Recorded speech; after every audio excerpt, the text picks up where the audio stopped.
आप हो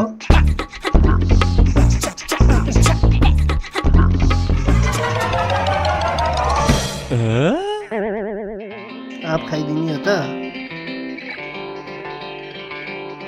तापक्रम बढ्यो अब गला सला पुग्ने गरे खलास फेरि दाइ ल आफ्टा लगे खा यति सानो तँलाई ड्याम न यत्रो ट्याम किन बुझ्न आइछस् यो ठुलो भएपछि खाने हो युरिन सब सफा पारिसक रुममा भए पो खालास ल ए खा एडभान्समा छोड यही सानो आफूले असर गर्छ नानी खान्नमा